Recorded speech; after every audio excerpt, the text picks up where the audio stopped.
The Cellcast is recorded in front of a live streaming audience.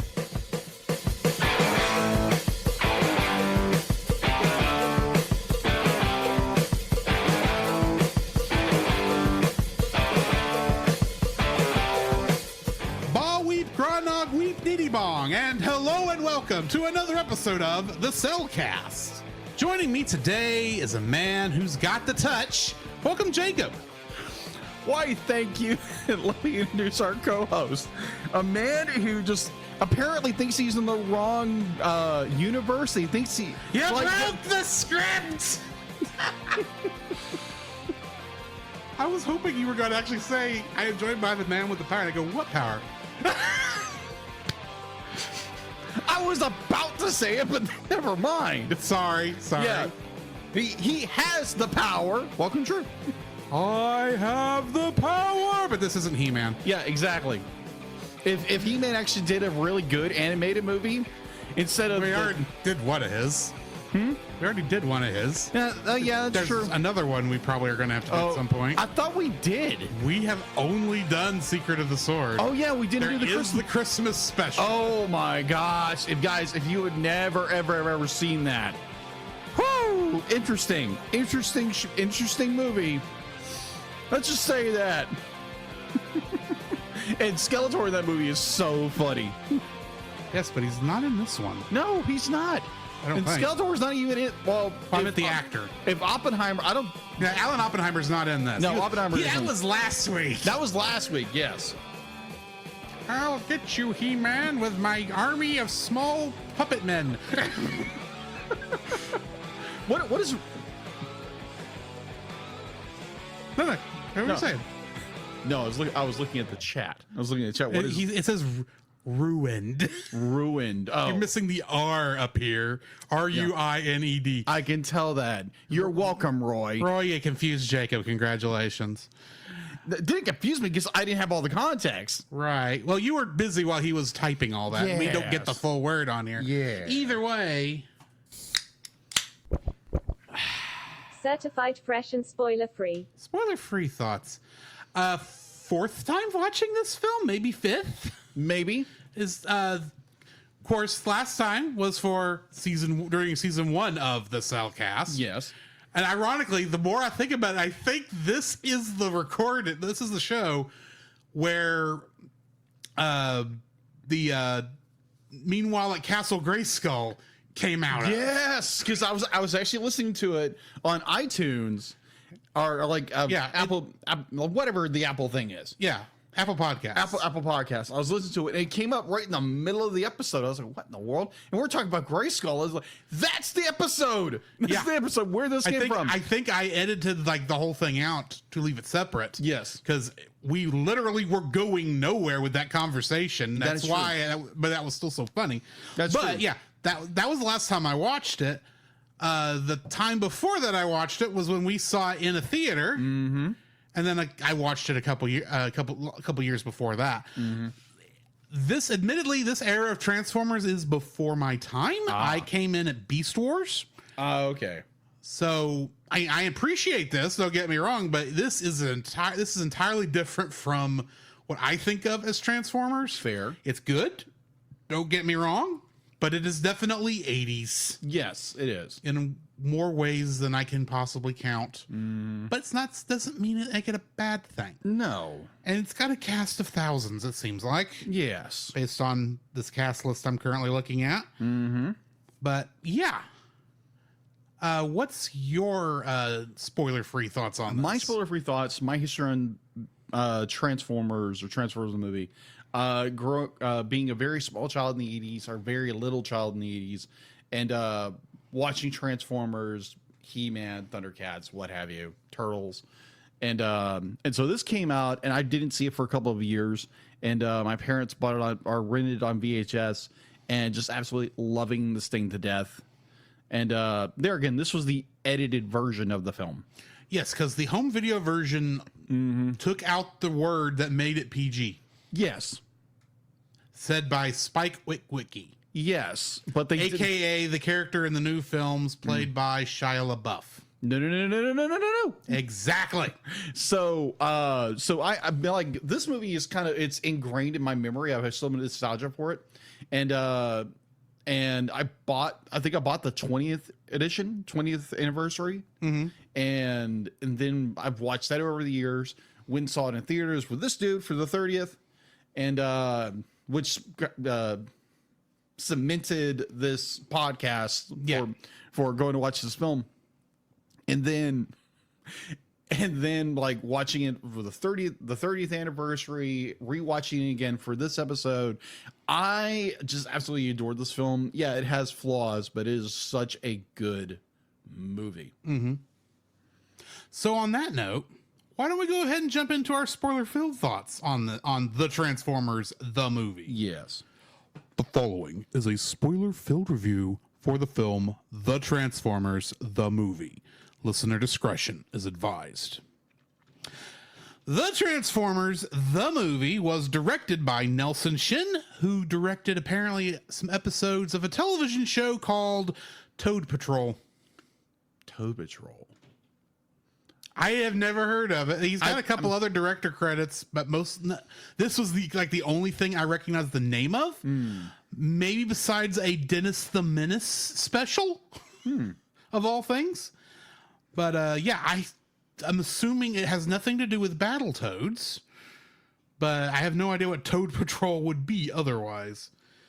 It was written by Ron Friedman, Flint Deal, Douglas Booth, and Roger Slifer, and is based on the Transformers created by Henry Orenston. What'd you find? Apparently, it came out on October 2nd, 1999 on Teletoons in Canada, and it's September 20... here we go. On Teletoons, which was now Cartoon Network in Canada, and in 2007 or 2002 on Toon Disney. And it looks like it was a one season. Two seasons. Two seasons. Okay, so it's not really a long lasting thing. He directed a bunch of episodes of that. Yeah. Getting into the cast. Yes. And we're going to be on the cast for a couple minutes, folks. Of course. This is the 80s. And starting at the very top, Peter Cullen, who voiced Optimus Prime and Ironhide. Didn't he voice other people too? These are the two main ones. Oh. I should limit it to like main people. Oh, okay. Well, with most of these. Some of these it goes like I'll get down here to Frank Welker and there's a couple. But yeah, did you know that in The New Adventures of Winnie the Pooh, that television show from the late 80s, he was the voice of Eeyore. Peter Cullen. Peter Cullen. Didn't know that. Huh. I just want you to picture Eeyore saying, "Begging for your life, Megatron. I thought you were made of sterner stuff," or something to that effect. Judd Nelson played Hot Rod and, of course, Rodimus Prime. Yes. And he's probably most famous for playing John Bender in The Breakfast Club. Yes. AKA the only actual delinquent in The Breakfast Club. That is true. Who was at on school, Saturday school suspension, whatever that was. That is a movie I've seen clips of. I remember seeing it when I was very young. I don't remember a thing about it, but I remember like most of the big clips that come out. But yeah, you need to go rewatch that film. It's a classic. I fell asleep watching that film. John Howard? John Hughes. John Hughes. I was close. John Hughes film. Robert Stack was the voice of Ultra Magnus. Yes. However, his most famous role is Elliot Ness in The Untouchables. Or the host of... That's the other thing, the host of Unsolved Mysteries. Yeah. But he got that role because of Elliot Ness in The Untouchables. And did you ever watch the movie Airplane? I saw it as a kid, but I don't remember. He's in that movie as Rex Kramer, and he's pretty much playing Elliot Ness in that. Oh, okay. So just for correction, I think you get it's flipped because he was first Elliot Ness, and later on in his career, he was part of Unsolved Mysteries. That's what I said. Okay. I might have flipped it in my own mind. But yeah, anyway. Yes. Anyways. Neil Ross was the voice of Springer, Slag, Bone Crusher, and Hook. And in An American Tail, he played Honest John. Who was not honest. At all. Go back and re-listen to that episode. Susan Blue was the voice of RC. And in the hit Christmas special, Grandma Got Run Over by a Reindeer, she played Grandma. Really? And she actually has a bigger role in that movie than you think she would. Oh, okay. I sat through that garbage. Retro says John Howard was the director of Apollo 16 Candles. I don't remember that film. I remember 16 Candles. Recently watched that one. Yeah. Lionel Stander played Cup. And in the television series Heart to Heart, he played Max. I believe was their butler, basically. Gotcha. Frank Welker was the voice of Wheelie, Megatron, Soundwave, Frenzy, Rumble, and a Junkion. Yes. And in Teenage Mutant Ninja Turtles 2, The Secret of the Ooze, he was both Toka and Razor. Yes. John Moshida Jr. was the voice of Blur, but we probably both remember him as the announcer on the Micro Machines commercials back in the 1980s, after he was on that FedEx commercial about I can't do it anymore. I tried. I remember it was Blur. Yeah, That's but what I remember he did a lot of commercials back in the day too. Dan Gilvezan played Bumblebee, and he played Colossus in The Pride of the X-Men. Really? Yeah. Okay, I never connected those two. That's cool. Corey Burton was the voice of Brawn, Shockwave, and Spike Witwicky, and he played Moliere in Atlantis: The Lost Empire. You know Mole? Yes, I You remember. have disturbed the dirt. Yes, I remember. So good. Leonard Nimoy was the voice of Galvatron, and he was, of course, Spock in Star Trek: The Original Series. What is this Star Trek you speak of? Hang on. Roger C. Carmel was the voice of Cyclonus and the Quintesson Leader. He was also in Star Trek. He played Harry Mudd. Who's Harry Mudd? Harry Mudd is in 2 episodes of Star Trek: The Original Series. He is a charlatan, I think is the word. He has 2 episodes, Mudd's Women and I Mudd. Okay. Mudd's Women, he is literally shipping ladies to minors to get them to buy it, and there's a weirdness there. And then he tries to take over a bunch of androids in I Mudd. And when they went back to Star Trek Discovery and went back to this time period, they decided Harry Mudd needed to be there too, so they cast Rainn Wilson, aka Dwight. Thank you, Dwight. Okay. Dwight Schrute. Sorry. Moving on. Stanley Jones was the voice of Scourge, and he was the narrator in the Little Shop of Horrors, the musical. Okay. Movie. Chris Latta was the voice of Starscream and Laserbeak, which is hilarious when he talks about Laserbeak being Megatron talks about Laserbeak being a better minion than Starscream. That was perfect. But he was Cobra Commander in G.I. Joe. Oh yeah, you can hear it. Arthur Burghardt was Devastator, and he played Destro in G.I. Joe. Nice. Don Messick was Scavenger and Gears in this. And of course, he is the original voice of none other than Scooby-Doo in Scooby-Doo, Where Are You? Rare. Jack Angel was the voice of Astro Train and Ramjet. And in Toy Story, he was the voice of the shark. Oh, okay. That Hey makes guys, I'm Woody. Howdy, howdy, howdy. Ed Gilbert was the voice of Blitzwing. And in Spider-Man the Animated Series, he played Dormammu. Oh, yeah, because Dormammu actually showed up. Forgot. Yes. Wow. 90s. Weird, right? Bear in mind, this is the same universe as X-Men Animated Series. Yes. So there's a chance. X-Men 97. That's Spider-Man, We might have somebody else playing Benedict Cumberbatch. Stephen Strange. Dr. Strange said, Dormammu, I've come to bargain. Minus what we understand now that the X-Men 97 isn't connected to the MCU. Officially. What we understand now. Officially. We'll see. We shall see. Clive Revel was the voice of Kickback. And his role that he is probably most famous for is not a role you can actually see anymore.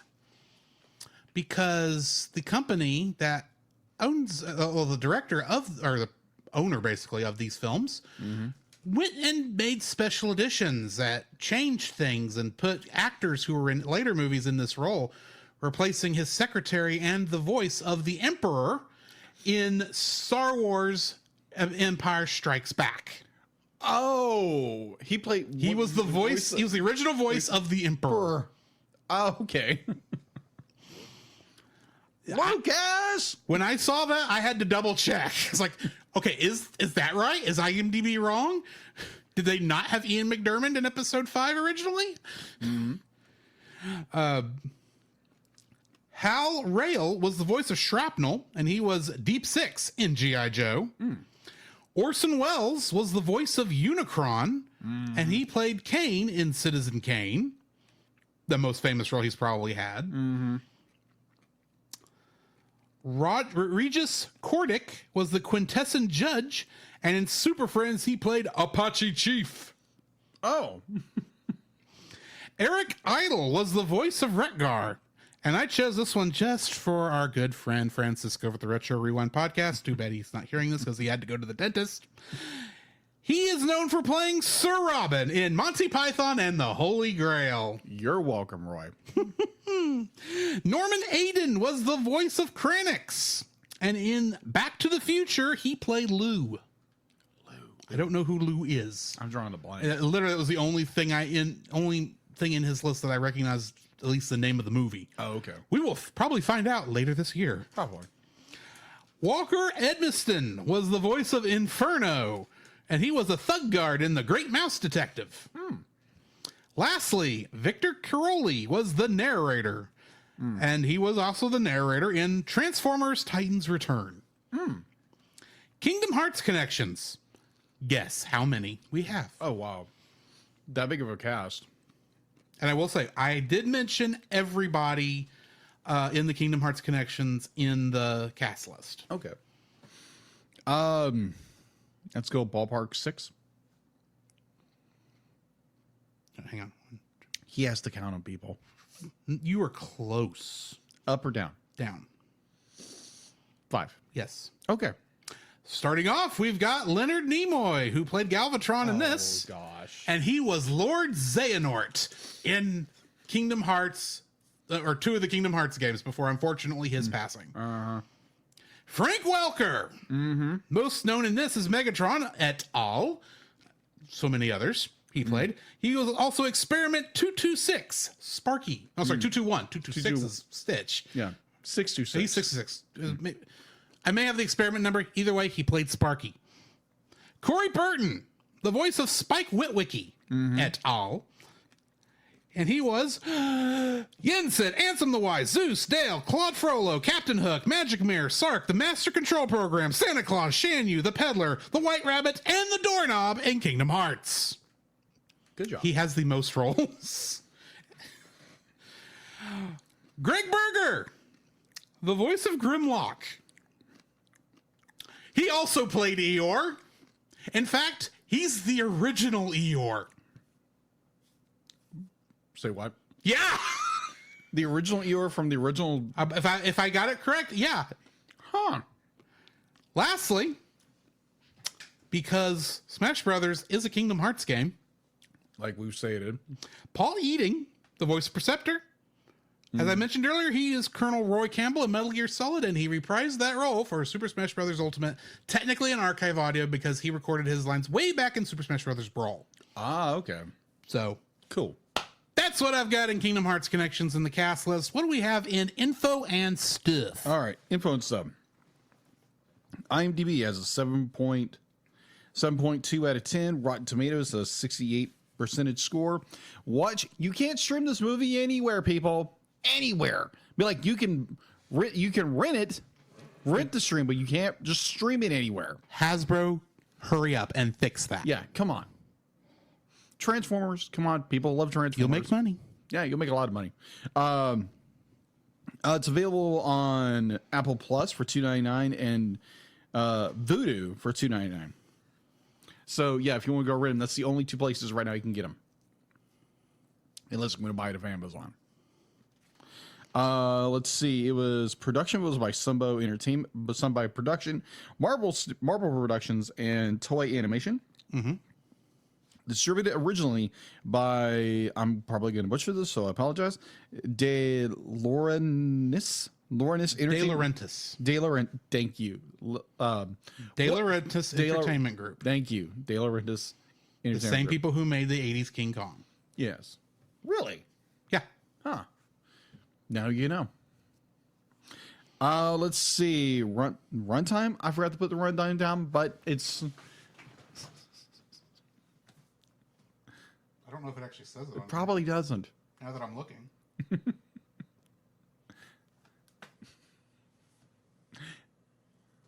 Anyways. You know what? I'm going to say it doesn't. No, it doesn't. It's about almost 2 hours. It's almost a 2-hour film. Yeah. Either way.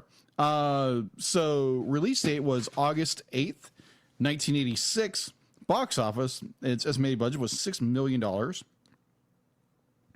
Its opening weekend for the United States and Canada was $1.7 million on August 10th, 1986, and it grossed only $5.8 million gross. And that's not counting I may have gotten an international release, just don't have that information. That's not including marketing and promotions and nothing. So this movie made jack crap. So, but like on top of this, G.I. Joe the movie, My Little Pony the movie. Yeah, that was all around the same time. All around the same time. These movies didn't do well. And then I think they were in the process of doing a Gem and the Holograms film. Yeah, and then that got canceled. That got canned. And then also got the Thundercats movie canned. And so it'd be like you had this one movie with a little outside of it, just devastated the potential of putting out movies from the TV series for many years. Yeah. Anyways, we wouldn't get any more movies except until they did the direct to home video stuff. Mm-hmm. Like I know there was a bunch of stuff that Hasbro has that came out like right after that. Yeah. That you can tell there's a dip in quality. Yes. Major dip in quality. Yes. All right. So, yeah, worldwide gross was the same as very close. It's 5.8660 million. Home release. This one gets a little tricky, so let's go through it. Film was originally released in 1987 on VHS, Baymax, and Laserdisc. Betamax, not Baymax. This is Baymax is on Big Hero 6. Yes. Betamax, on the other hand. Yes, was a different format. Yes. I'm surprised it wasn't on CED also. Yeah, it's not registered there. By Family Home Entertainment, which is, if any of you people FHE. know, FEG. Oh my gosh, Turtles. I just remember watching that commercial, and you can tell the narrator may not have seen the script before he started recording, because he finally starts saying the name, and he's like not sure if he's reading it correct. Because Teenage Mutant Ninja Turtles. Mm-hmm. Oh my gosh. This print of the film removed the use of profanity by the character of Spike, but retained the line from Ultra Magnus, which was so weird. Yeah. Like, okay, so here's my thing. So you cut out a human using a curse word, but then you're totally fine with the robot saying it. The robot saying it and all of this robotic carnage, but a human saying one curse word. Now, granted, it was a big curse word back in the 80s. And then you leave a robot saying the D word. Weird. And I know in Hollywood, there are levels to the curses because of what it took to get on there. And apparently because the word he said was the word for excrement instead of the word to being cursed to hell. Yes. Actually, hell is also a curse word technically. Yes. In some circles. Some circles. Either way. What the hairball are you saying? Either way. Continue. Yes. Rhino Home Entertainment released the film on VHS in 1999. This version used the UK master, which has scrolling text and narration at the beginning to replace the cast credits, and additionally closing narration, assuring viewers that Optimus Prime will return. This narration was presented In 2 seasons. Or no, 1 season. Yeah. No, technically, It's not even a whole season. No, not even a whole season. From my understanding, it's like 10 episodes after this. Yeah, pretty much. Let's just say that. Sorry. Anyways, the narration was presented in the British theater release. The company released the film on DVD on November 7th in 2000 with a newly remastered print based on the US version and restored Spike's swear word. Following Rhino's home release to Sunbow's catalog expiring, Sony Wonder released a 2-disc 20th edition anniversary on November 7th, 2006.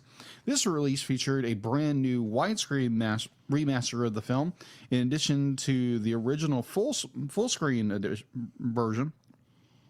The extras included several audio commentaries, newly produced behind-the-scenes featurettes, storyboards, commercials, and an episode of Transformers Victory Scramble City Mobilization. However, it only features audio commentary. Shout Factory released a 30th anniversary edition on Blu-ray and DVD on September 13th, 2016. Shout Factory has released a 35th anniversary on a 4K Ultra HD Blu-ray on August 3rd, 2021. There is no sequel. Unless you the Bayformers movies don't actually exist. Yeah, unless you count season 3 of Transformers. Or Beast Wars, for that matter. In some regards, because it's both sequel and prequel to the original Transformers. And then you go into the comics and different things. Yeah, so that's all I have for info and stuff. All right, getting into the summary. Yes. In the far distant future of 2005, the evil Decepticons have conquered the Autobots' home planet of Cybertron. The heroic Autobots, operating from Cybertron's 2 moons, prepare a counteroffensive.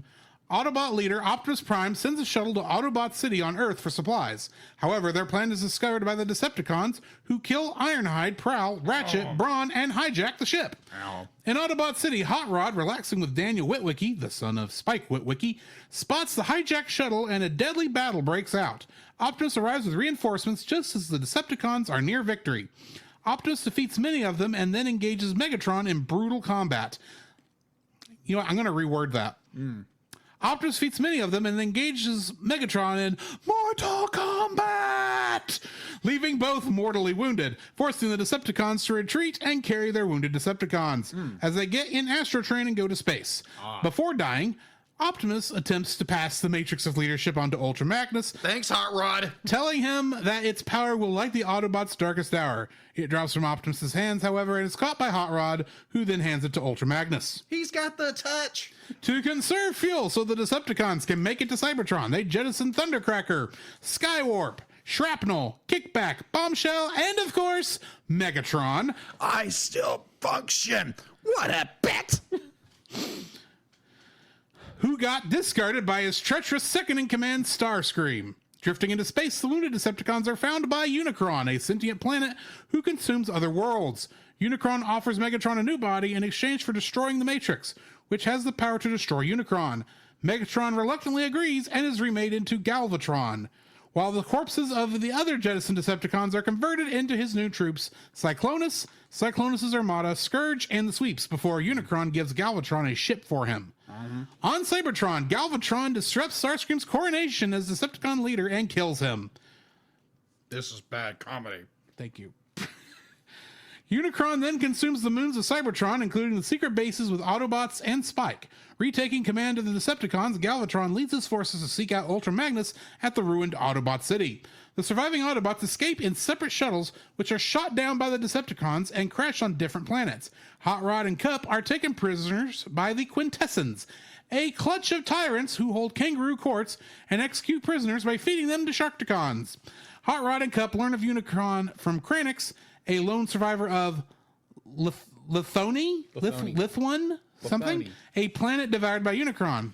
In the very beginning. Oh yeah, that they did say, he did say Lithone. Sorry. Yes. After Kranix is executed, Hot Rod and Cup escape, aided by the Dinobots and the small Autobot Wheelie, who helps them find an escape ship. The other Autobots land on the planet of Junk, where they are attacked by the native Junkions, who then hide from Galvatron's arriving forces. Ultra Magnus secures the remaining Autobots while attempting and failing to release the power of the Matrix. He is destroyed by Galvatron, who seizes the Matrix, now intent on using it to control Unicron. The Autobots befriend the local Junkions, led by Wreck-Gar, who rebuild Magnus. They are joined by the Autobots from the planet of the Quintessence. Deducing that Galvatron has the Matrix, the Autobots and the Junkions, who have their own ship, fly to Cybertron. Galvatron attempts to threaten Unicron, but like Ultra Magnus, cannot activate the Matrix. In response to Galvatron's threats, Unicron transforms into a colossal robot and begins to dismember Cybertron. When Galvatron attacks him, Unicron swallows him in the Matrix hole. The Autobots crash their spaceship outward through the Unicron's eye and become disbanded while Unicron continues to battle Decepticons. Junkions and other defenders of Cybertron. Daniel saves his father Spike from Unicron's digestive system, and the group rescue Bumblebee, Jazz, and Cliffjumper. Galvatron attempts to form an alliance with Hot Rod, but Unicron forces him to attack. Hot Rod is almost killed, but at the last second recovers and successfully activates the Matrix, resulting in him becoming Rodimus Prime, the new Autobot leader. Rodimus tosses Galvatron into space and uses the Matrix's power to destroy Unicron, then escapes with the other Autobots. With the Decepticons in disarray from Unicron's attack, the Autobots celebrate the war's end and the retaking of their home planet while Unicron's severed head orbits Cybertron. That can't be good. No. Getting into the trivia. This was Orson Welles' final film before his death on October 10th, 1985. 5 days later. At the age of 70, he recorded his lines 5 days prior on October 5th. This was also Scatman Crothers' final film before his death on November 22nd, 1986, at age 76. This film is considered the bridge between the second and third seasons of the Transformers, as several third season characters are introduced here and several first season characters are killed or altered. Director Nelson Shin and story consultant Flint Dahl then have confirmed that Orson Welles had a hard time recording his lines due to his failing health. Most of his lines included labored breathing and heavy wheezing. Shin considered most of Welles' dialogue unusable, but put the recordings through a voice synthesizer to give Welles' voice a clearer, more ominous tone. According to Shin, Unicron's on-screen voice is an enhanced, synthesized version of Welles' voice. You can definitely tell in some cases. This movie was produced at the same time as G.I. Joe the Movie 1987 by the same company. It had been agreed that both movies would suffer the loss of their lead heroes, Optimus Prime and Duke. Production started on G.I. Joe first, but Transformers ended up being completed and released first. Optimus Prime's death sparked a huge amount of controversy, causing the writers to change Duke's death to a coma. G.I. Joe was released direct to video. Had that movie been released first, Optimus Prime might have survived. Megatron is transformed into Galvatron. In the television seasons that followed, Frank Welker took back over the role of Galvatron. Welker had previously provided the voice, well, screams only, for Spock in Star Trek III: The Search for Spock, which Leonard Nimoy appeared in and directed. Writer Ron Friedman described himself as extremely opposed to killing off Optimus Prime, who he considered a father figure and icon. Quote, to remove Optimus Prime, to physically remove Daddy from the family, that wasn't going to work, Friedman said. I told Hasbro and their lieutenants they would have to bring him back, but they said no and had, quote unquote, great things planned. In other words, they were going to create new, more expensive toys. Yeah, because it's literally what they were doing with this film. It was like, okay, we need to get rid of all these old toys. How do we do that? We just go the characters up. They're just characters, no problem. They're just toys. Who cares? Yeah, exactly. They didn't realize that kids were going to lock themselves in closets and have to go see therapy for years because their favorite characters died on screen in front of them. It's like Hasbro forgets that fans are people too, not sources of money, Hasbro. Oh, come on. I'm sorry. Hasbro's been doing a lot of stupid stuff recently too. No, you think? So, yeah. Shout out to our Dungeons and Dragons brethren and the people who were not a fan of Power Rangers Cosmic Fury. Anyway, what's your first like for this film? Now, my first like of this film would be the animation. Because there again, they bumped the animation so like all the fight scenes are done incredibly well. Definitely when Optimus Prime shows up with his, you got the touch scene where he transforms and rolls into Autobot City, just slagging the crap out of, out of the Decepticons and the whole bit. Amazing fight between him and Megatron until somebody interrupts the fight. Hot Rod. Literally not. Here's the question, because I was not watching the show, obviously, back then. I wasn't even alive. I was 1 or 2. Yeah. Was Hot Rod a well-liked character? He wasn't introduced until the movie. I know, but after this. I have no idea, because I don't remember season 3. Okay. Yeah, because I remember season 1, season 2, remember the movie, and then I remember something about season 3. That's about it. I was just curious. Yeah, but animation in this movie is like, if you go to like the big key scenes, like the beginning, the point where good night, just the flyby of Unicron. Oh yeah, beautiful. Oh my gosh, it'd be like, it's just beautiful front end. It'd be like the attack on Kranix's planet. Krennic's planet, be like everything leading up, be like, you get to like the second act, things kind of get a little wonky here and there. You had this amazing front end of animation, is so well done, and it kind of spirals a little bit towards the end, but but you had so much great animation because you're using it all for these big fights, these big enormous fights where a lot of characters die. Yeah, Hasbro. But understanding where they're coming from, they're a business. And so they're just trying to, and besides, move along product.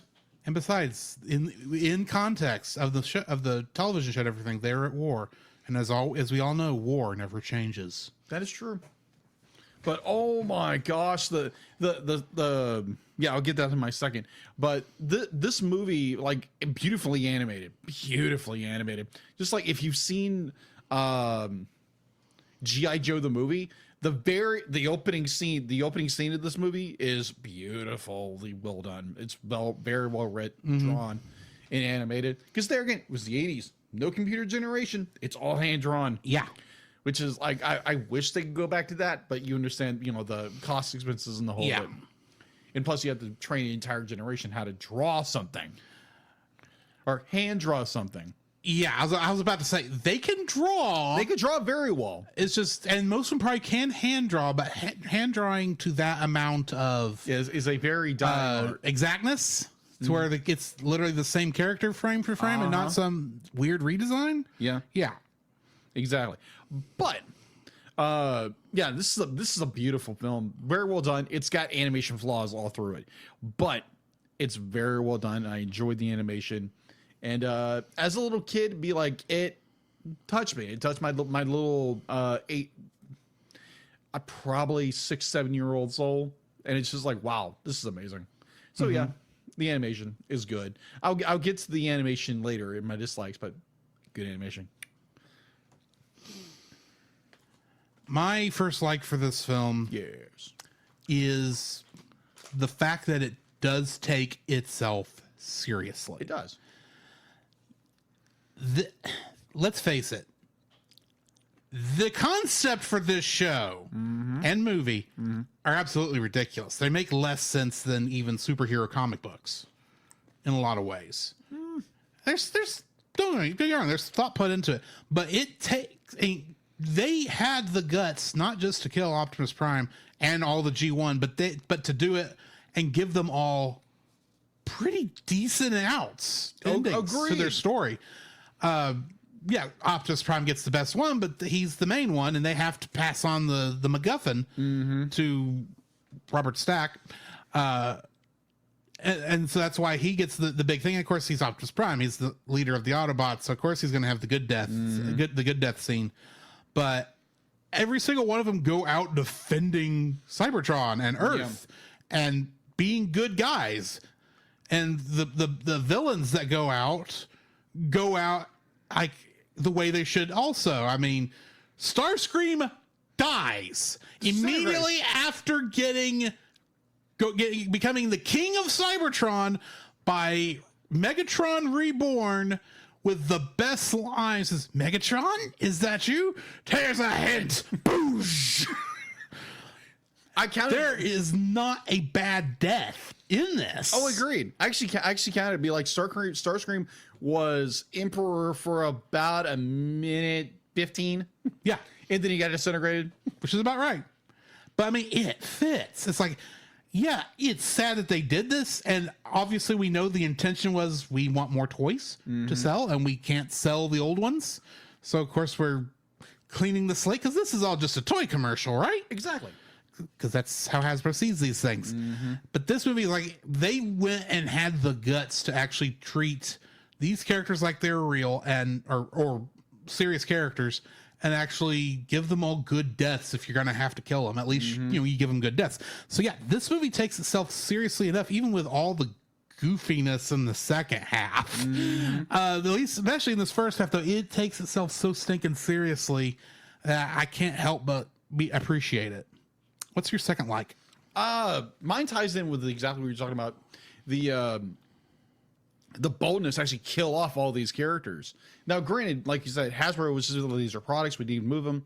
And why not just send them off in a nice blaze of death in the movie?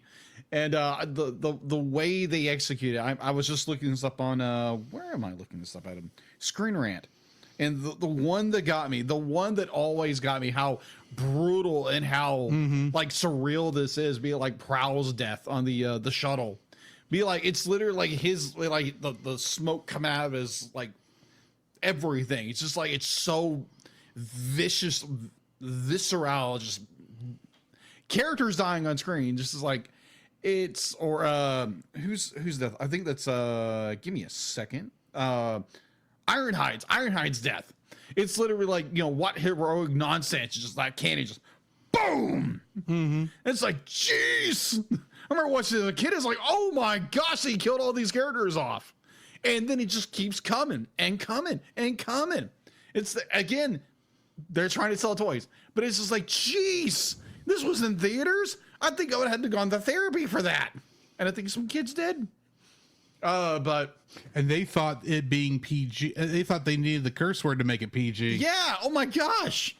Like it'd be like, oh my gosh. It was so mind bending how like, what did I use? How bold they, had, just every character had a very interesting death, but like even characters be like, who just got dragged in by RC. It's like, oh geez, like they're killing a lot of characters off. And, it's like, it's a bold move because they wouldn't do that at all nowadays because they know better. But it was so much of a good, I'd be like, that's bold and daring as creators to do that, like understanding their motivation. But from retrospect, it's like, geez, that's good. That's good writing in a lot of ways. So yes, bravo, for Hasbro for killing off characters on screen and not, oh, they all died. How? No, we see a character blown, disintegrated by a big, massive arm cannon from Megatron. Yeah. Props. So yeah, that's my like. That's my second like. My second like for this, that theme song, dude. Oh.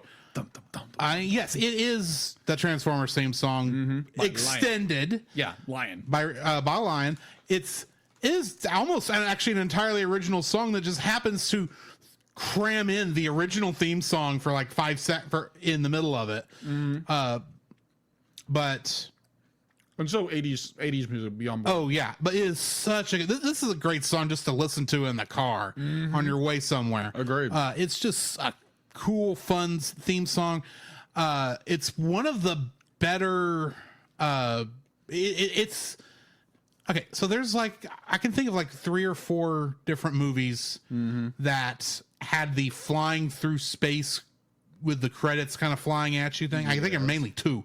This one and Superman the movie, and probably Superman 2. Yes, probably. And I'm sorry, as much as I like the Superman theme song with that John Williams. John Williams, thank you, that John Williams made.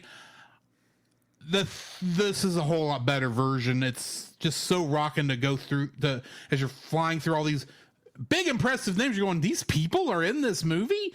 They're never showing up on the TV show except for the guy who played Blur. But yeah, it's just so cool, especially when you're in there and they're acting next to these people who played these other characters for years. That some they're getting rid of, some they're not. I'll talk more about some of the casting choices later on, but yeah, I just love that opening sequence, that opening theme song. It's just that's such a fun, good 80s song.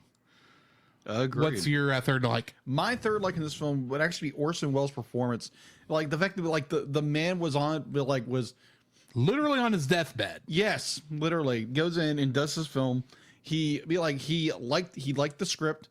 And like he was actually excited about doing the film, and like everything the engineers had to do in order to salvage his performance, because he was just raspy and just like such like at one point they like he was speaking so low at this kind of stuff. They literally had to like tick up everything like 5% to actually hear him make it be like they literally had to make him robotic to make him make him his lines heard, and to make him literally a robot.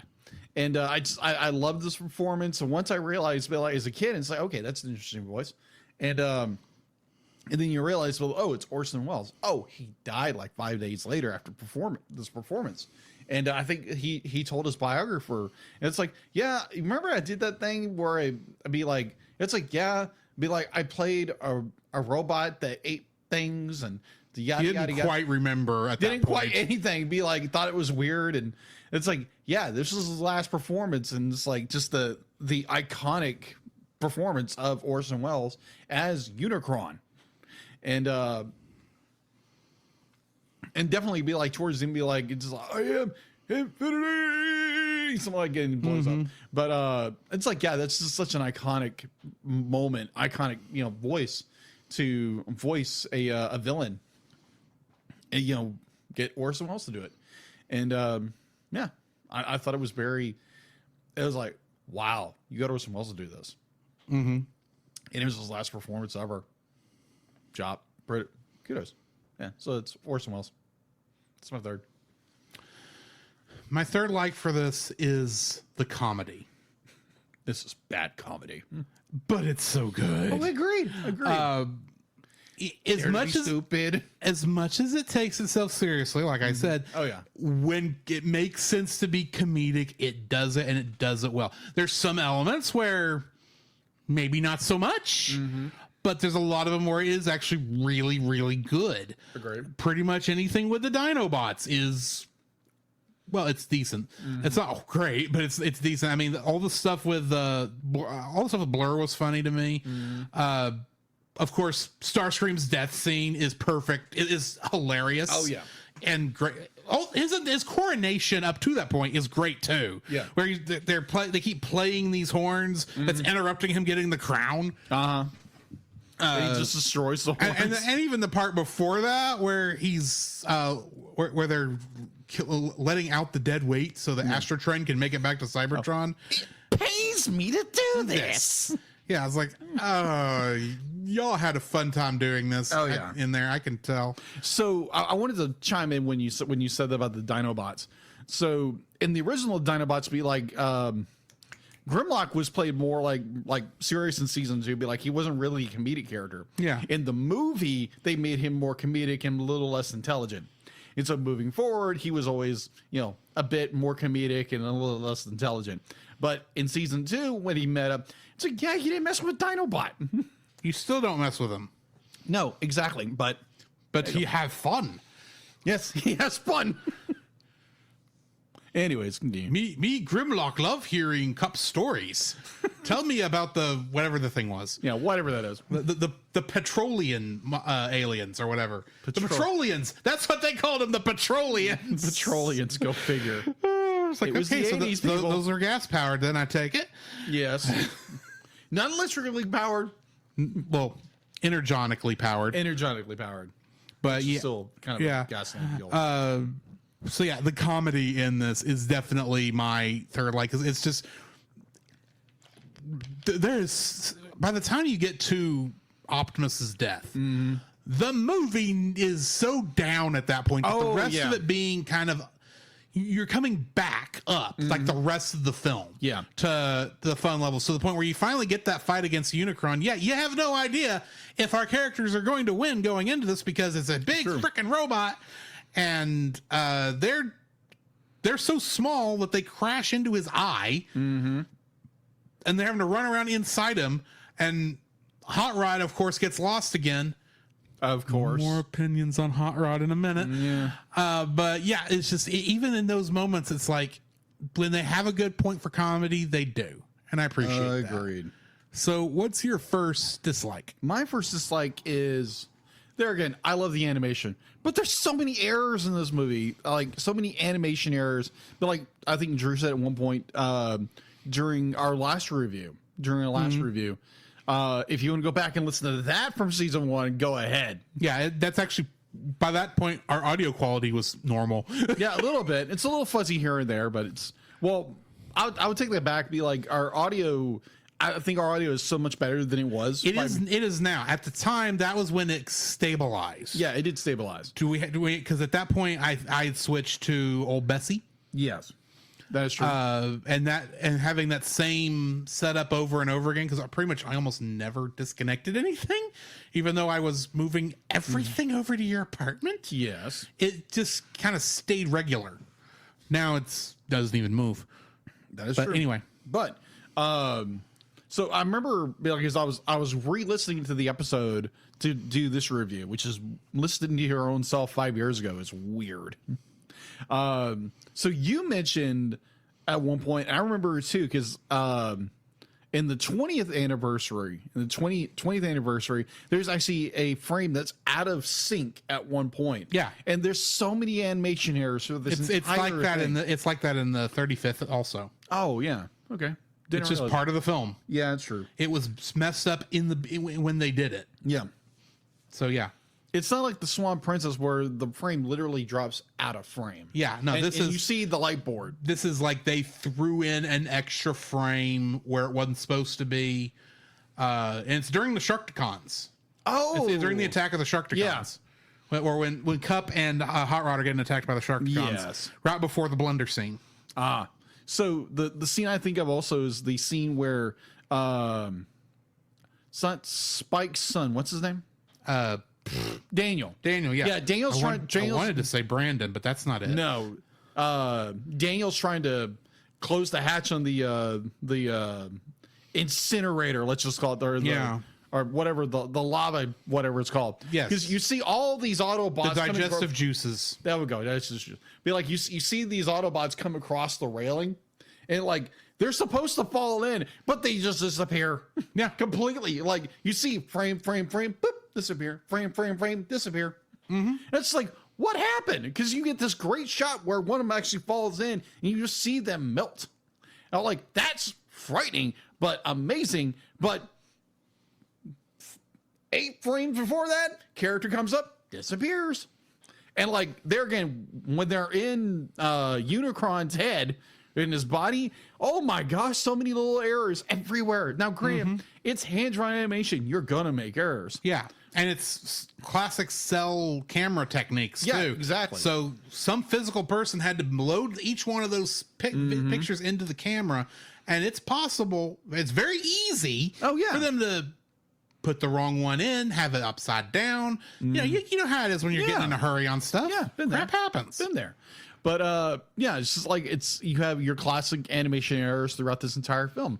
And I think it's what makes it a classic, because like there again, things aren't perfect and they're gonna have errors and flaws, and It does kind of show there was not a lot of QA on this. No, there wasn't. Like even modern 2024 films are gonna have animation errors. Yeah. So yeah, it just continues that line of be like humans creating things. It's not going to be perfect. No, even AI, when they do things, it's so messed up. But yeah, just the animation errors I thought was very unique. What's your first dislike? My first dislike for this film, and I know this was just a thing they felt they always had to do, but the Witwickies. I know Spike was in the first 2 seasons. Yes. You got Daniel here, and it makes sense that, you know, you have a new crew, you have a new human. If you're, because that's just what they did at the time, to give the kids somebody that they can relate to. I understand that's the point. The problem is, I don't think I ever needed kids in these shows when I was growing up. And the kid here is more annoying to me than anything else. I mean, he's no, Portho, is it Portho in He-Man? Ortho? Orko, sorry. Orko, I think, was a better character than this kid. This kid was. Granted, he does have a lot of good chemistry with Hot Rod, and so that would be good going forward. But at the same time, I'm watching this kid learning how to use his father's exosuit for the first time and going, it can't be that hard to figure that out if it's off thoughts. You know, and granted, I'm not doing it, so how do I know? Yeah. But it's like, this is not an important scene, guys. I don't need to see him struggle with this. You could have him jump in the thing and drive off if you want to, and I will not care. You could have left him on Earth. Please, have left him on Earth. Autobot City is not the only human city on Earth in 2005, even in this continuity, I bet you. But I digress. I just don't like the use of the kid. I gotcha. So yeah, and I know that's just a thing from this time period. Fair. That's what they did in all these shows. And it's not like other Transformers shows didn't have the kid for people to relate to. Yeah. Bear in mind, That's every I show, though. started with Beast Wars. There were no humans in Beast Wars. They hadn't evolved yet. But yeah. Spike, not Spike, but Daniel Witwicky is my dislike for this. And it has nothing to do with his father's eventual recasting. No.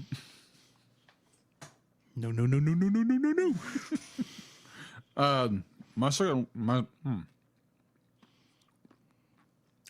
dislike in this film is the weak second half of this film, because once the Autobots, they separate, they crash land on their planets.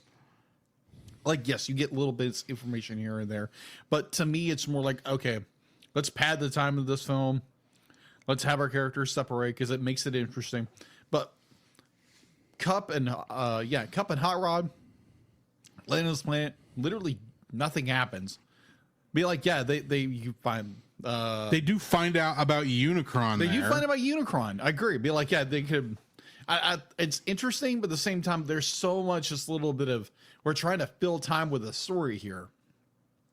And it'd be like, that's basically all my little gripe about it. It seems like the second act, it's just more padding for the film. It's like, yeah, you learn a little bit here and there, but you learned a different way. And, oh, heck, they could have learned, anyways, I'm not a writer, I'm an artist. But it's like, yeah, the second act seems a little bit weak here and there, like definitely story-wise. And it's a little clunky here and there. The third act is it's a little bit better. But, yeah, this movie kind of suffers with a second act, third act, kind of a little bit of wibbly wobbly here and there. But it's like, it's okay. It's just, you see that as a reviewer, and it's just like, okay. So it's my second dislike. My second dislike on this, You're going to be a little surprised by this. Really? So we've got a lot of music in this movie, a lot of licensed music. Yes. Only like one song was written specifically for this one. Yes. Outside of, the compositions. Yeah. But, I mean, lyrical songs, only one was written, and that was the Transformers theme, our movie theme. The touch, for the most part, perfect. Enjoy it. It's great for this film. Question. What was the song? What was the touch originally? Movie I don't know. Cobra. It was from a movie called Cobra by Sylvester Stallone. Oh, Never made the film, and they put it in Transformers. there you go. So yeah, that's a good song. A couple of the other songs, not quite so memorable, but they fill like the time. The only one that really does not fit where they put it is the one where Cup and Hot Rod are waking up underwater in that scene, and it's like, y'all could turn this music down. It really doesn't fit this scene. Agreed. But that's not really the one that really bugs me the most. Okay. And like I said, you're going to be surprised. Dare to be stupid. That's what I thought. But it's just shocking because you love... I like Weird Al. The song is good. Do not get me wrong. And it kind of fits with the Junkions because they're kind of stupid characters. But at the same time, the lyrics do not fit here at all. Every other song in this, I mean, it kind of works, but you look at Weird Al's lyrics, they were not meant to be serious lyrics. They're talking about, the stupid things that we would do. And it kind of, actually, I will say, it does kind of fit with what the Junkions are doing since they're talking television. And a lot of the Dare to Be Stupid song is made up of like sayings from commercials. Like, you better squeeze all the Charmin you can when Mr. Whipple's not around, referring to the old Charmin commercials where people were squeezing the toilet paper, and Mr. Whipple would come up and say, please don't squeeze the Charmin. Yeah, that was the thing, folks. So that's one of the lines in there, and a lot of and the other things in there are like that, but it kind of works, it kind of doesn't, and it stands out. Fair. It's not while things like the touch stand out and the Transformers theme, of course, stand out. Those make sense why they do. They stand out because they're good songs. Yes. And they're very well edited into this film.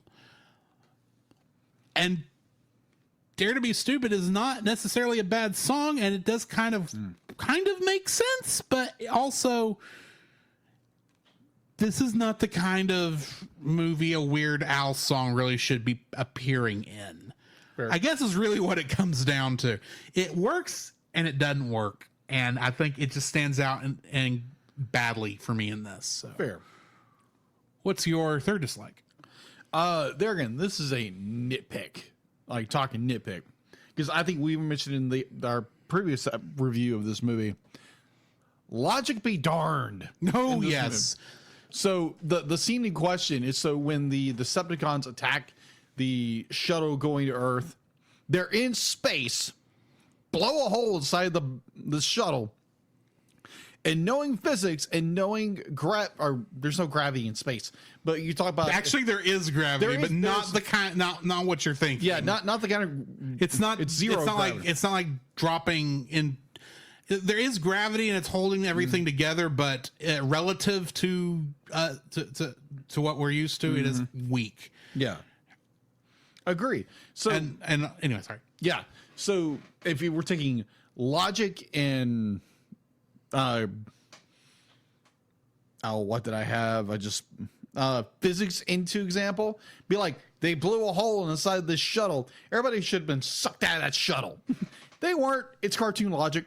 But I mean, like, there's different scenes here and there where a character, it's like, how in the world can these characters fly in, car mode and this and this and this, and be like, they're going, it's cartoon logic. Be like, you have to go with it. But at the same time, it's like, these characters should have been sucked out of that shuttle instead of everybody just standing still. They're not wearing gravity boots or nothing. But there again, it's a cartoon. How do you know there's not magnets in their feet? Who knows their metal? I don't But at the same time, I could rationalize that all the way. It's like, yeah, you're right. There's a lot of stuff in here you really can't rationalize. I still want to know where Optimus Prime's trailer goes when he transforms. Yeah. There's theories of that. He goes into zero space. That's where it goes. Yeah, exactly. Hammer space. Anyway. Can't truck this. Anyways, so yeah, just like the little illogical things that happen throughout the film. There again, you just chalk it up the cartoon logic or animation logic, and it's a cartoon character. It can do anything, right? Yeah. But when you're dealing with like it's these really big subject matters and like all these characters' deaths and be like just logic goes out the window, kind of moments, and it's like okay, weird, okay. They're just like, what's yours? My third dislike for this, what's the point of the Sharktons? What's the point of that kangaroo court? What's going on in that entire scene? I mean, you're sitting there going, Introducing characters. Has the magistrate reached a verdict? We have. Guilty or innocent? Innocent. Pew! It's like, what happens if they're guilty? Do you let them go? Or do you drop them in the Sharkticon tank too? What's going on? Weird squid Cthulhu-esque robot hybrid? True. That's the other thing. There are a grand total in this film 3 non-fully robotic characters. Spike, Daniel, and Weird Octopus Dude. Cthulhu Cyborg Dude. Whatever his name is. The quintessent judge. No, that's the judge. The other dude. Either way. Yeah. What the crap? I understand you want aliens. But why is a cyborg octopus?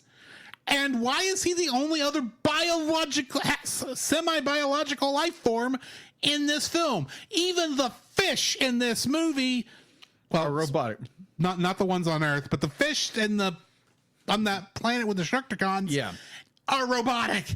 It's like, Dr. Robotnik, did you go a bit crazy here? Like always. That's what it is. The quintessent planet is actually the planet Mobius, where Sonic failed to defeat Dr. Robotnik. Funny point. So, That is my fan theory. So the quintessence in the original show, going into season 3, in the original canon, quintessence were the ones who created the Autobots and the Decepticons. Okay, then. At least it made sense that somebody made them. Yeah. But still, what is going on? That scene makes no sense. And of course, this is the one with the obvious animation flaw in it. I mean, the obvious animation flaw. Where, like, it's the only reason I didn't see it on my version, because here's a fun fact. I did watch the 4K ultra high definition, or I tried. Tell me this. I tried. Yes. And it's not that the thing was bad, but I'm convinced that the 4K Blu-ray player I have, something's wrong with it, or it just couldn't stand when there's like too much changing on screen at one time.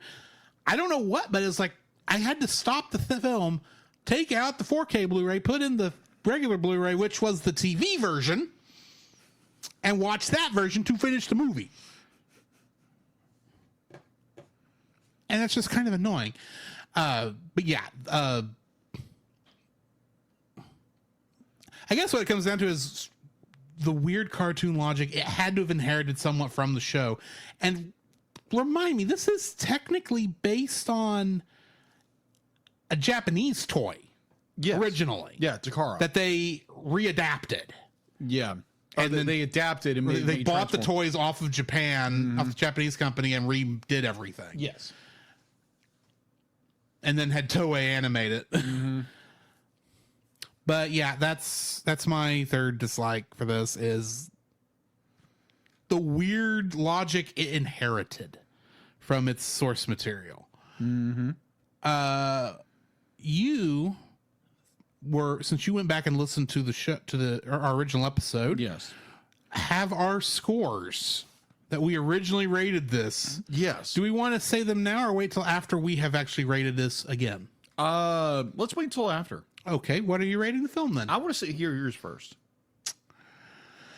I'm giving this film an 8. It's just a fun film to Fair. watch. As much as I complain about these other little weird things, I don't care about it in the midst of watching it, because it's like, this is just a fun movie that makes me feel like a 12-year-old. Yeah, agreed. It doesn't have to be perfect. We can have just fun movies. Yeah. And this is still far, far, far better than any of the Bayformer films.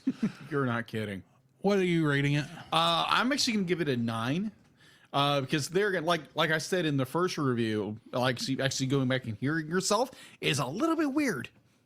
So the nostalgia is so ingrained in me from my childhood, and like the story is clunky, the animation's clunky here or there, but it's such a fun ride. Like you said, the inner child in you comes out. You're just sitting there just eating popcorn or candy or like a bowl of cereal, drinking on a Fanta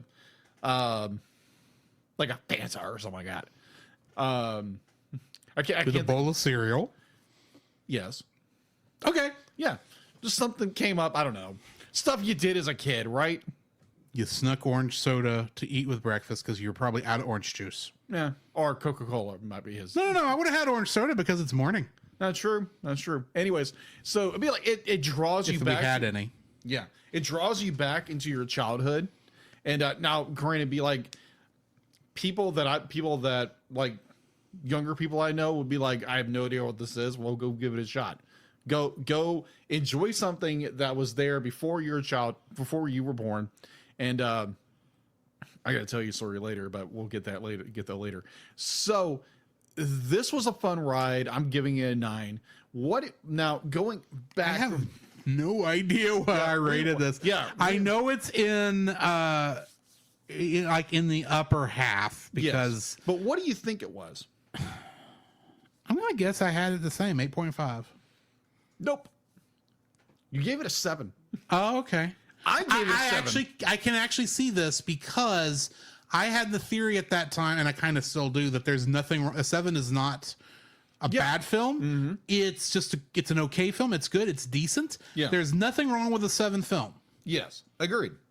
Yeah, but I'm apparently, after having seen so many other things, I'm apparently more of a softie now and give it an 8.5. Yeah.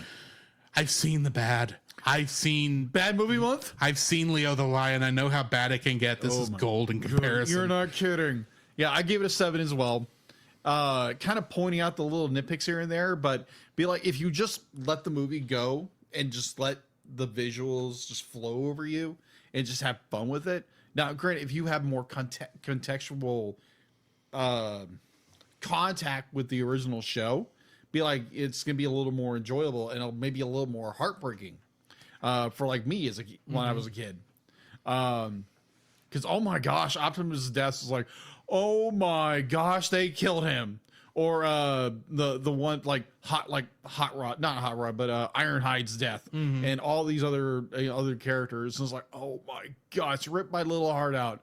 But as an adult, it's just like, wow, that's incredible. So yeah, mine went from a 7 to a 9. It actually went up. So I can't wait for our next rewind, whatever that is. That's Anastasia. Oh, that's gonna be fun. Yeah, that's the first film we disagreed on. Oh, yes. So, what is the next film we're reviewing? Next film we are reviewing is a little movie from last year. Yes. The Super Mario Brothers movie. Let's go. And literally, this got put on the list. Like, it was like the first thing I put on the list back when I was still. This movie was on the list for this year before we had Christmas figured out. Yes. Give you an idea as how long this one's been on the list. Yes. It was like the earliest I could get it on at the time. So yeah, we are doing the Super Mario Brothers movie next week. Join us for that. But in the meantime, So I want to tell our audience something really quick. So we have that movie. We have another film coming up. So 3 weeks from now, let's say we're going to do something a little controversial, a little bit different. and we may even have a guest on that We one. may have this one. So stay tuned because it's one of these films that you can't find anywhere. This was a film we decided year one. Actually, pre-Frozen. This is how long ago we've talked about this. Yes. A movie we would need to do because, and I quote, if you don't learn from history, you're doomed to repeat it. Yes. No matter how much Disney wants to You forget whitewash it. to blacklist it. So if you're not getting the hints what we're playing, Yeah. be like, just comment in the section down below wherever. Keep an eye out for a future Yeah. episode. Yeah, That's really yeah. all we're saying. Yeah, because be like, this is gonna be a fun episode. Yeah. There again, I never saw the film. Let's just say March is going to be a little dramatic between what we're doing to ourselves and what we'll watch literally the next week after that. Oh my gosh. So yeah, Yes. I don't know about A Cat in Paris. Oh but my gosh. Super Mario Brothers movie might be that's gonna be boom, then boom. Super Mario Brothers movie might be the happiest thing we'll review for a month. I didn't think about that. Oh crap, this is gonna be interesting. So, But anyway, join us Orange next Cinema. week. Join us in the coming weeks for that. In the meantime, join us on the other side of these bumpers, and we will get to talking about what we've been watching, the news, and emotional damage. This podcast is a proud member of Culture Box. Whether you enjoy geeky reviews, comedy, or original fiction, you can open up the Culture Box and find something excellent for your soul. Point your web browser to culturebox.media. This week, we suggest checking out Stunning and Brave. Each week, hosts Chris Cowan and Nate Henderson confess their privilege, spotlighting stunning social media posts and fabricate outrage, all while keeping you super woke and enlightened. They will make you laugh. That's right. You have no choice. Check out Stunning and Brave at stunningandbrave.net. The Soulcast would also like to thank the following patrons: Ashley and Francisco Ruiz, thanks Roy, Book of Gaming, PaulJPowers.com, and Edwin Gonzalez. If you would like to donate to us on Patreon, you can get some special art from Jacob, uncut episodes, early releases of our thoughts on X-Men 97 here in the next couple weeks. Plus, for $10, you can make us watch something within reason. yeah, within reason. So, yeah, go to Patreon and donate there for any of those perks. Or go buy merch. We have merch? Yes, we have merch. I say that because while the Redbubble link store is in the is in our show notes, I don't think anyone's ever bought anything. But we got to promote it We anyway do need to be promoting it more often. and make more stuff. Yeah, right now we have a logo shirt. Yes. But that's, So if you want to go buy a logo shirt, go buy a buy logo shirt, please. or a sticker or whatever. Just give us money. We like money. Anyway, Jacob, I have a question for you. What have you been watching? What have I been watching? So, Let's start with the big one. no, let's not start with the big one. Okay. Okay. We'll hold the big one till after mine. Yes, thank you.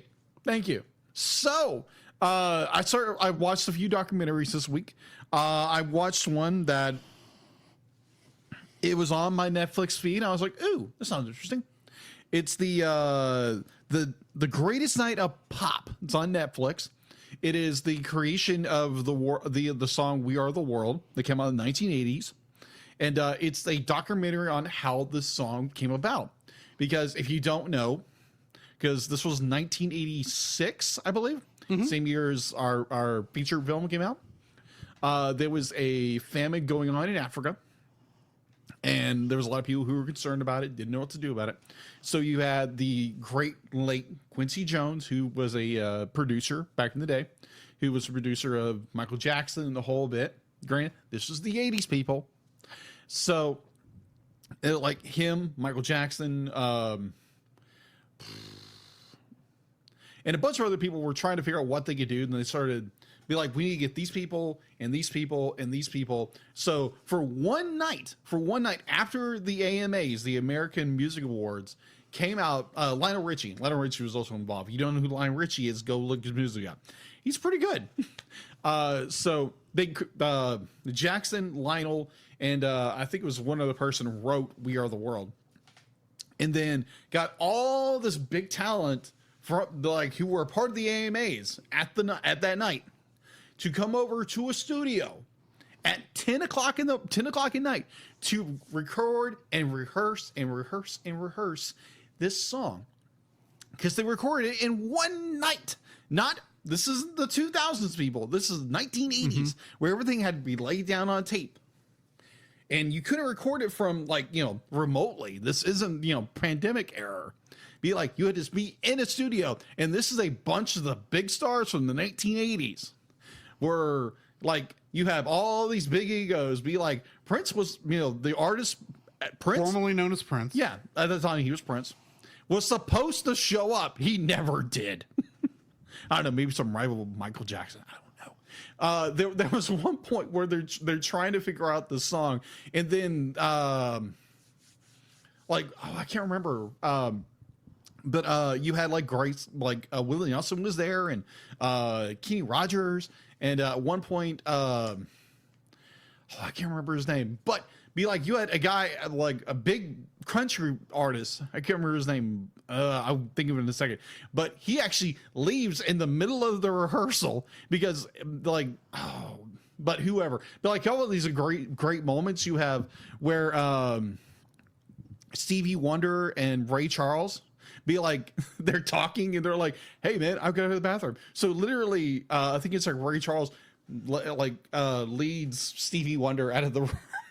It was great. It was so good. They literally did everything from 10:30 at night to about 5-6 o'clock in the morning. This all done in one night. I thought it was brilliant, but it was just what in the world? Because there's one scene where it's Stacey Lawler. I can't remember because I never listened to her music. Cyndi Lauper. Thank you. Cyndi Lauper, big name in the 80s. So apparently they're doing their separate solo recordings for the song. And everybody's getting it. And there's points where people are a little intoxicated here and there. So Cyndi Lauper, she goes into her big thing. And it's this whole thing because they keep hearing all these different sounds. It sounds like people are laughing. So it's she's getting upset. People are getting upset. They're like, wait a minute, it's your jewelry. Take all these bangles off. Because every time she would move, it would jingle and it would sound like people laughing. So it was great. I thought it was a great time. I was like, So definitely go watch that if you want to find out more about this really big hit song that came out in the 80s. So another one I started watching post-show. I watched it before, but it's good. Attack on Pearl Harbor, Moment by Moment. It's on Netflix. So yeah, go that because knowing history is half the battle. And if you don't learn from history, you're doomed to repeat it. Right. So we watched something later. Hang on, we'll get to that. I know. I'm going to let you go into yours. What have you watched besides what we watched in theaters? Right. I have finally finished season 1 of Star Trek: The Original Series. Really? Yeah, and I will say there is 1 or 2 episodes in here I don't think I ever saw. Really? So I can now say for certain I have finished the first season of Star Trek: The Original Series. Yeah, so the last episode I watched today, was Operation Annihilate. Operation Annihilate? Yes. It's one of only 2 episodes in all of Star Trek that has an exclamation mark in it. The other one being a Voyager episode called Bride of Chaotica, which is literally a send-up to old, Buck Rogers, Flash Gordon style sci-fi shows. Gotcha. But this one, Kirk and the ship is heading to this planet and that they have noted that there is a series of planets in a row that the civilizations on these planets went horribly insane and then disappeared. And the last one was 2 years ago, and the next one that's probably coming up is a Federation colony. And living on said Federation colony is one Samuel Kirk. Jim's brother. Oh, okay. Now, here's the fun part of this. We don't ever actually get to see Sam Kirk have an acting role because he's dead by the time we get there. Spoiler alert. Oh. But they needed someone to play his dead body. Okay. Do you know what they did? Did they? William Shatner played his brother, but they put a mustache on him. And I'm looking at going, oh, that's painfully obvious that's what that is. That's Shatner With a mustache. with a fake mustache. Wow. It's actually a spooky episode. As goofy as I'm talking about, it's almost like an Invasion of the Body Snatcher story, Really? but not. Well, I don't want to say not goofy because this is still original series Star Trek. There is just an inherent level of the goofiness there, but it's literally like a horror episode. Really? Because what happens is these it's like Alien, actually, to some degree. These parasites will attach themselves to you with a stinger, and if they do, their DNA, because it's actually one big one cell organism, their DNA will interject itself into you and wrap itself around your nervous system and rack you with pain until you do what it tells you to do. Ow. Yeah. Ouch. Talk about horror. And that's why it drives everyone insane, because they're literally racked with pain for like 24 hours a day, 7 days a week. Wow. That drives anyone insane. Yeah. Also, it's one of the few times we actually got a curse word in the original series. Really? Yeah. In the freaking 60s? Yes. What did it start with? McCoy states that blankety blank Vulcan logic. Oh, okay. Obviously not blankety blank, but Yes. you can kind of make the connection. It's Bones. What do you expect he's going to say? This is one of those few instances where Bones lets the mask slip in his irritation of Spock. You know, it's just barely there to begin with, but he will not show it around Spock himself because that doesn't work. No. And I don't want to give anything away because this is actually a good episode, but there is a point at the end of the episode where not the writers or the people who made it, but the characters made a pretty bad mistake that was going to result in like a change in continuity. Really? If they had decided to let it stick. And when that, well, I don't want to give it away, but let's just say Spock has a great line when McCoy, because it does deal with Spock, but McCoy says something to the effect of, please do not tell him that I said that he was the best first officer in the fleet. And Spock turns around and says, why, thank you, Doctor. I appreciate the compliment, or something to that effect. And Kirk turns around and says, you were so worried about his Vulcan eyes, you forgot about his Vulcan ears. Darn it, Jim. It's a great episode. It's a good one to go out on. It's still scary as all get out, but it's a good sci-fi horror thing. Gotcha. In a 60s show that's obviously being filmed in California at a park or at a college campus. Yes. UCLA to be specific. Really? Yeah. So I watched that. I watched a couple episodes of some anime. One called The Wrong Way to Use Healing Magic. Isekai?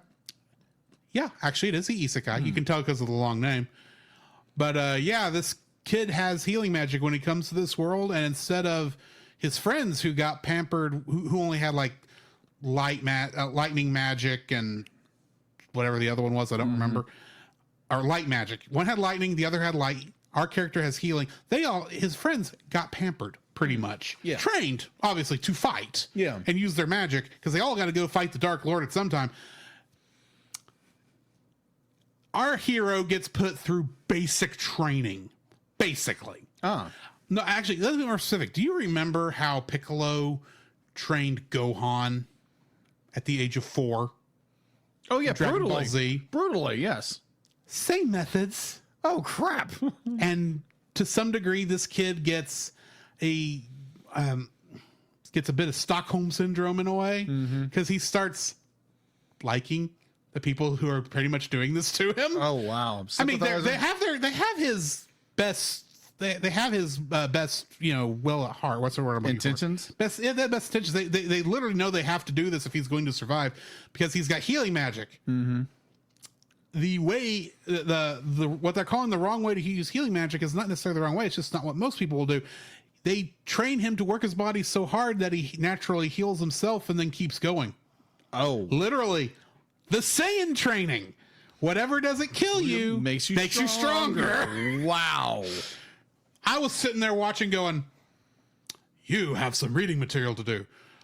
When a Saiyan gets killed, nearly gets killed, they come out at twice their power level. That's just bloody. That's just bloody chicky. Right in the dang kisser. I don't remember the whole line. Dragon Ball Z abridged, folks. Anyway, I watched some of that. And of course the movie for tonight, and the Evangelion that we're going to talk about here in a minute. Yes, the emotional damage. Yes, and then me and you Wednesday drove into Tyler to watch a film that we never expected to get to see in a theater. Exactly. We've already reviewed it. You could say we dilly-dally shilly-shallied. Yeah, just a little bit. We got to go watch Final Fantasy VII Advent Children complete in theaters Wednesday night. We saw the English dub with all the quirks that it has. Oh my gosh! Yes. The weird part about watching that is, tell me. I know we talked about it. Yes. It's weird how even you can tell when you're listening to the original English dub versus the new stuff, because there's a quality difference there too. Just a little. There's a quality difference in the rendering because the technology changed in the 4 years between when they originally made the film and when they made the new scenes. Yes. But at the same time, all the weirdness in the writing. And granted, the complete version fixes a lot of the original movie's weirdness with the writing. It's all worth it once you get to the kids at the monument. From that point of the film down to, I will never be a memory. That whole hour is one big Dragon Ball Z fight, basically. Except we got all the cast members from Final Fantasy VII. Yes. You got them fighting Bahamut Sin. That's the name of the monster. Okay. You got them, and that's a great fight. You've got them chasing our 3 villains in a motorcycle chase through right out of the game. Yeah. They fight in Midgar against our main, our against Kadaj, our quote unquote main villain. Yes. Only for him to have his reunion. I bet you're dying to watch. Good to see you, Cloud. It's like, That was so good. and the thing is, I did some reading before this, because even when we reviewed this, certain methods of our review process have even changed since season 2. Yeah. And I did some reviewing I'm fairly certain I didn't know about before. Yeah, the animation for this, and of course the team is all Square Enix, but the animation team is Square Enix's cutscene team. Yeah. Which they're very good at making cutscenes for video games. Yeah. Especially at this time. But you're watching this, and once you recognize that this team is, that's where this team's primary experience in making videos is, boy, can you tell? Because scenes just start like mid-sentence. Not mid-sentence, but mid-thought. Yes. And it's like, oh, we're on this scene now. Or we're on this thing. It's like, but at the same time, you got great block. I especially love the scene where Reno and Rude are standing. It's in the original movie too. Yes. But they're on there waiting for Cloud and the 3 to pass them, and they're just sitting there talking. He's like, so this bomb, it's gonna blow up real nice. As best Shinra material. Oh, so you made it. It's good, nice and shiny. You'll love it. Reno and Rude are actually the brightest spots in the film. Oh, yeah, you're not kidding. If we re-reviewed this film, they would be very big, they'd be first likes, like Reno and Rude, because Agreed. they have no reason to even be interesting characters in this, and yet they steal the show. Yes. But yeah, I'm kind of going off on that. We did actually see some Behind the scenes for the movie, previews for Final Fantasy VII Rebirth. And it's at this point, for those of you listening live, you should know that tomorrow morning I'm going to be streaming Final Fantasy VII Remake Integrate, the DLC starring Yuffie, that I haven't played yet. And I'm going to do it tomorrow morning. In fact, tomorrow morning is starting off Saturday morning cartoons, basically. Nice. For Cellcast Saturday morning, or I don't have a name for it yet. Selter Day? No. Seltzer Day? I don't know. I'm trying to think of cool names that is not Sattercade Adventures, because that's Retro's name. Yes. For that block. But basically, I'm stealing his block since he's now using it for game testing. Yeah. So, yeah. And then probably Rebirth right after that. So nice. So I will be posting links in the Discords and such, so keep an eye out for that. So Drew will be streaming all day. No. 4 hours. 4 hours. 8 to noon. Okay. That's the plan. Okay. So we just in that, because I know we did a playthrough of Final Fantasy Remake. Yes. Remake. The first half. And most of that, I think, is still available. Some of that did get lost in the ether, unfortunately. But it happens. But yeah, those clips do pop up when we get shout outs every once in a while over at Retro Rewind Podcast or Geek Devotions. Nice. So, yeah.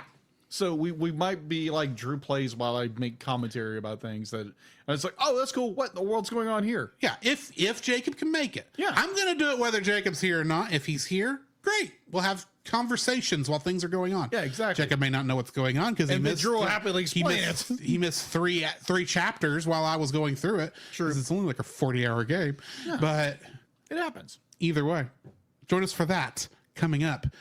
What do we got in the news? The Cellcast News with your host Jacob Heron. Something you want to say.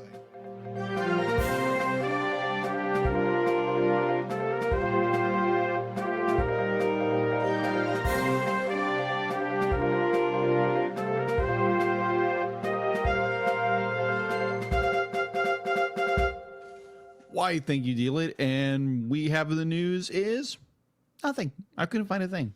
Really? I was drawing a complete, utterly blank. Really? This week you came up with nothing. Apparently I missed something. So what did I miss? Something big. What did I miss? Some huge news involving a certain mouse company. Oh yeah, the merger. It's not a merger. I thought it was a merger. No. Let me start. Yeah, let's rewind. First off, Disney Movie Club is dying. It's right. Going away after 30 years of being in existence. Mm-hmm.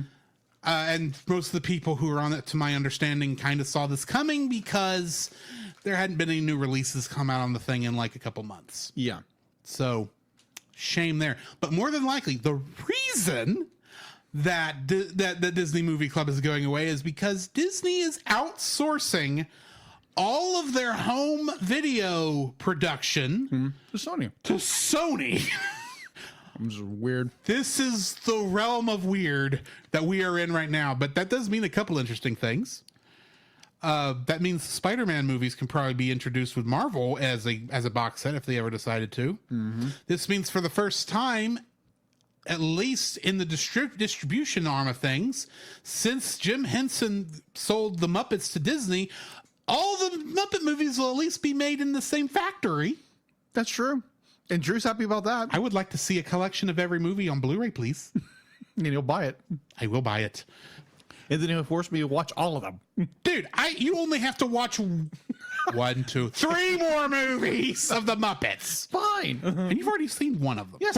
Four movies. 4. I'm sorry. 4. I forgot the one I know we're going to get Dallas for because I don't know why he wouldn't be on that one for us. This is his favorite. Which one is that? Space. Muppets from Space. The one I really enjoyed of the Muppets was Treasure Island. That is the next Muppet movie that we are doing That's good. when we get to it. Yes, when we get there. But yeah, I didn't even think of that. that's a couple things. I mean, Sony has Star Wars basically now, or at least they're going to get a cut of it for at least for the distribution. All 11 movies. I think Warner Brothers still technically owns the home video rights for the Clone Wars and that movie. Yep. I think so. Could be wrong. Don't quote me. But actually, I could very much be wrong because no, they haven't released another version of that since it went to Disney Plus, so we don't know. Yeah. Yeah, that's the weird thing. Is like Disney is apparently they're still willing to sell home video. They just don't want. They're just trying to get as much of their skin out of that game as possible. Yeah. And still get money off of it. So, and apparently Sony's willing to do the work, which makes me wonder what kind of deal must they have met with Sony. Spider-Man? Well, Spider-Man, yes, because we know the Spider-Man stuff has been coming to Disney Plus, but it does make me wonder if they made some other deal to get like the Sony stuff maybe on Disney or Hulu. Maybe. I don't know. I'm guessing here. Of course, Hulu's eventually going away. But either way, Really? yeah, that was kind of semi-announced a couple months ago. Didn't know that. Eventually, they're merging the two. Oh, so they're gonna have Die Hard on Disney Plus.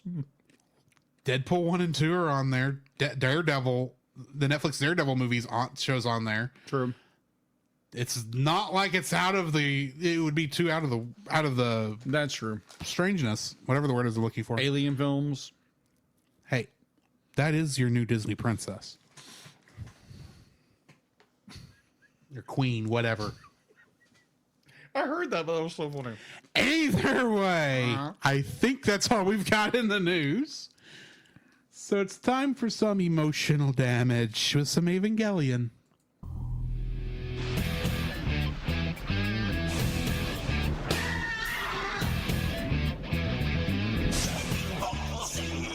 Card captors, a mystic adventure. Card captors, a quest for all time. She is the one named Sailor Moon. Pokemon, gotta catch 'em. It's you and me.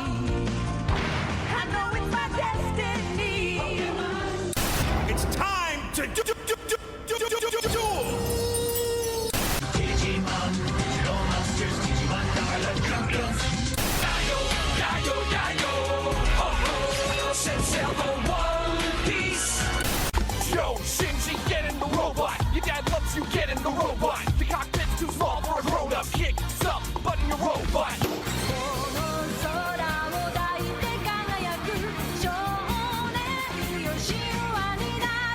Emotional damage! That's Stephen Hain doing emotional damage and the Lost 4 Kids opening of Evangelion by Eagle 8 Burger. I don't know if I actually have to say that every time, but now it's tradition. Yes, it is. Until we go to a new season, a new series. Then I'll have to have something else there. Yes. Otherwise, all the other intros belong to their respective owners. Yes. Which actually don't know what that means about the 4 Kids opening to One Piece. Yes. But anyway, Neon Genesis Evangelion, A Man's Battle, aka Introjection. Introduction. Directed by Masayuki. No first name. Just Masayuki. Yes. Written by Hideaki Anno and Akio Satsukawa. This is definitely a. This is not the Hideaki Anno episode. It's close. But his fandom will definitely shows through in this one. In this episode, Shinji, furious at his father for the orders given in the previous battle, resigns from Nerve. But as an angel lays waste to the Geofront and the other Evangelions, he begins to reconsider his hasty decision. I like how you say it near. I have to say it like Masato does in the Netflix dub, because it's Nerve. It's not Nerve, it's Nerve. Nerve. It's like Nerve, and I can't say it the way she does it, so I always say Nerve. It's almost like a cat saying it. Nerve, Nerve. We got to make sure of that. Yes. getting into the cast, we actually have a new cast member. Yes. In this episode, because they recast Toji in the original ADV dub. These two episodes, despite the fact he barely talks in this. Yes. But Toji Suzuhara is voiced in this episode, and technically the next episode, by Michael O'Connor in the ADV original dub. You wouldn't notice this because I think you're watching the director's cut. Well, the director's cut are like, Or the it's the last 4 episodes are director's cut. right, but I mean the ADV redid the dub for that That's version. right. That's what they did. So I never they're noticed it. Yeah. So there's that. Angel appearance in this one. We've got Zeruel. His design appears to be a direct reference to the monster Zaton from the series finale of the original Ultraman. And boy, can you tell if you've ever seen it. It's like not even subtle. But that being said, due to the way that Zeruel's arms are segmented into smaller sections, along with their appearance in general, they are often likened to toilet paper by fans. I'm not surprised. The black and white color pattern on Zeruel's front vaguely resembles a human face, seen from the left, with its core as the eye. Zeruel, also called Serviel, is in Jewish mysticism, is the angel set over strength and has been sent by God to help David slay Goliath. The name Zeruel literally means arm of God, which is probably not a coincidence, all things considered. Thunk. The version of Fly Me to the Moon in this one is the trio of Masato and I know I said Anya. That is not her name. Not Anya. Not that's next. Asuka and Ayanami. Yes. Right. They're singing this version set to the normal orchestra.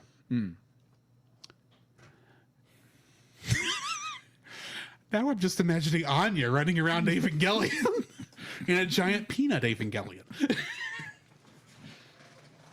You don't even remember why peanuts are a thing, do you? Hold on. We're talking about In Spy Family. Oh, no. That's the only Anya I know. Anya from Spy Family. No. A movie we discussed earlier in this film. There was not an Anya in Transformers. No. We mentioned a movie that the next Rewind movie. Oh, Anya-Stasia? Is that what you're saying? Anya-Stasia. Yeah, because her name is Anya. I forgot her regular name throughout most of the film is Anya. Yeah, it's Anya. Either way. What are your thoughts on this episode? This is, oh my gosh. It's, I can't remember, do they have to cut him out of the... They eventually have to cut him out. Yeah, they eventually cut him out of the plug. But that's not till after the next episode. That is true. That is true. Because this is the one where he gets... He goes berserk at the very end. Yes, this episode it's very unique. It's where Shinji be like, he's like, oh my gosh, this tragic thing has happened. I hate my father for this. I'm not gonna get out of it. I still have enough power in this thing to destroy everything. And they flood him with ACL and be like, they get him out. Be like, oh, because you did these terrible things, we're gonna kick you out of nerve. And be like, he goes on. Like, you can't kick me out. I quit. Yeah, I quit. He runs off and be like, he's dead serious about it. He's running away. Run away. Like Run usual. away. It's Shinji. Except he's got more determination. It's not, oh, no one cares about me. It's he's not like he was in, what was that, episode 4? Yeah. I mustn't run away. No, I'm running away because I hate my father's guts. I'm running away because my father murdered... Well, that doesn't come up till next episode. Yeah. Yeah, exactly. So this episode is very good because you get this very emotional range from Shinji, because you get this little kid, this young boy who's been so emotionally damaged to, like, you have throughout the course of the season, you have Shinji who is grown up. He's like, yeah, he likes getting praised like anybody does. I mean, like, he loves getting praise from his father and everybody. He's still a young man. He doesn't know, like, he's still wrestling with his emotions. But then you have this Shinji who, after this incident, is like, I'm done.